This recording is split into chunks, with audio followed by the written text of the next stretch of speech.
Hello everyone, you're welcome back to my channel. How are you doing? Hope you're having fun. Today I'm going to be doing my second episode of football hot takes. I'll be reading out some hot takes, and I'll be giving you my takes on those hot takes. Like I said, tell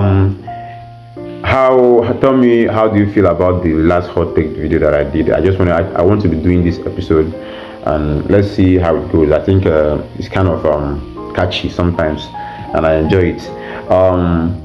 The first statement is: Erling Haaland is not a big game player. Is Erling Haaland a big game player? I don't think Haaland is a big game player. I don't think he's a big game player because when it comes to big games, it's not just about, maybe Manchester United versus Man City can be a big game. It's a big game every time. Like it's a rival game. But playing, let's say, Newcastle in a Carabao Cup final is a bigger game. Do you understand me? Playing Inter Milan in the Champions League final is a bigger game. It's a bigger stage. You understand? So in those moments, he hasn't really delivered. But he's a top player. It does not take anything away from him. Some players are big game players, some players are not. We don't often get the likes of Cristiano Ronaldo, who are big game players every game, every time. You understand? So I think he's not a big game player for me, because of those reasons. Yeah, I know he has scored a lot of goals against Manchester United, but against Liverpool, when it matters, he does not turn up. You understand? When they were dragging Liverpool, Man City during the heat, he does not turn up most of the time. You understand? When there is something at stake, Haaland does not turn up, but he has turned up for Norway in the World Cup.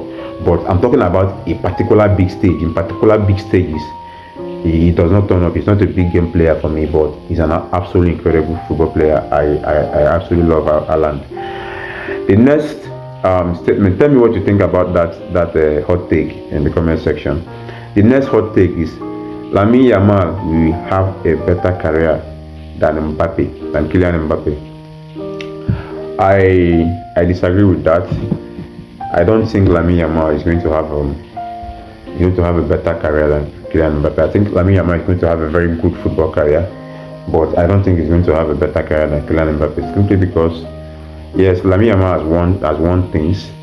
Kylian Mbappe has also won bigger things. You understand? Lamine Yamal has won the Euros, which Kylian Mbappe has not won, but Kylian Mbappe's record in the World Cup and in the Champions League, despite not winning the Champions League, his records in the Champions League is top. He's up there with the very best. You understand? Even at his age, I don't think he has been as good as Kylian Mbappe in the Champions League. In the La Liga, Kylian Mbappe has not won the La Liga, but he has won the League One a couple of times. You understand? So I think winning the La Liga I know the La Liga is bigger, but it's the same thing with winning. He has won a league title, right?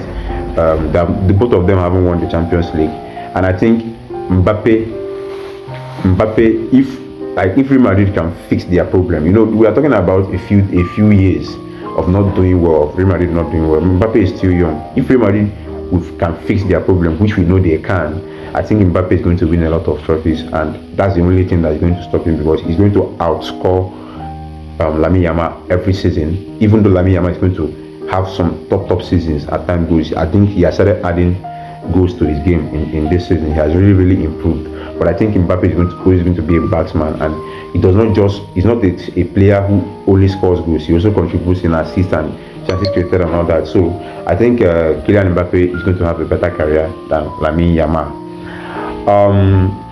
The third statement is: football should introduce the All-Star game after the end of every season. I agree that football should introduce an All-Star game after the end of every season, because I think it's fun. I don't see any reason why we cannot do that. It's not going to cost much, and it's going to be very entertaining. You understand? So I think football should introduce an All-Star game. Like every year, every end of the season, there will be an All-Star game just for entertainment. I think it does no harm to football, actually. I know Europeans will moan at it. I know they always moan. You guys are always moaning at everything. Like actually, everything. But I think there's no. It does no harm at all. It brings entertainment to the game. Um, the next statement is Chelsea is the biggest club in London.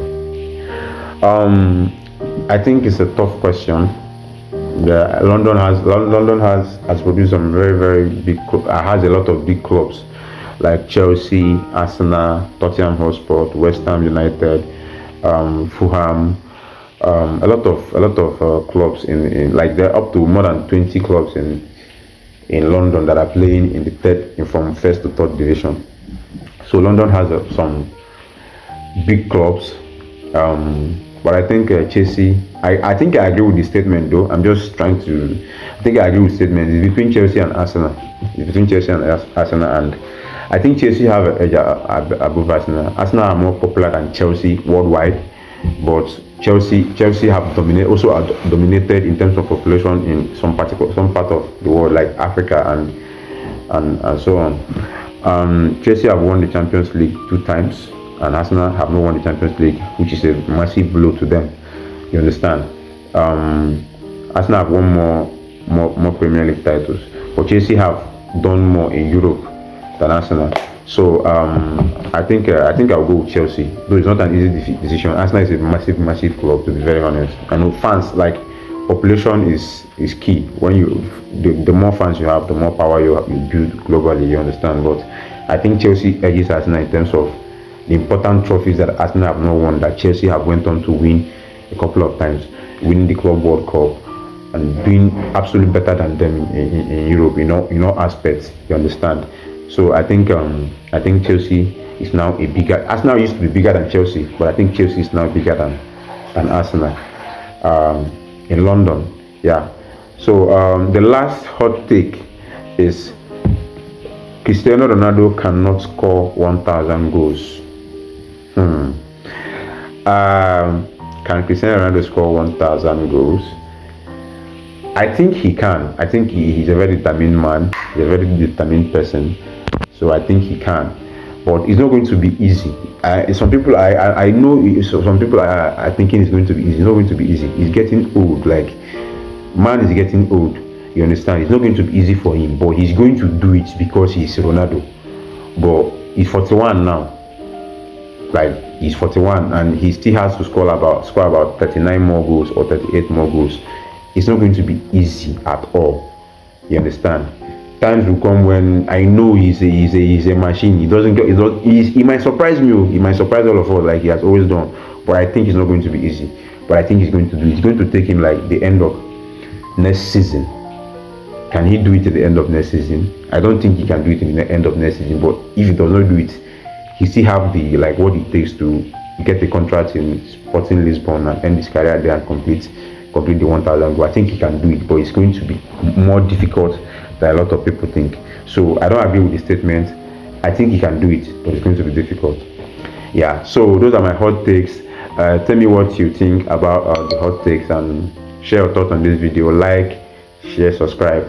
See you on the next one.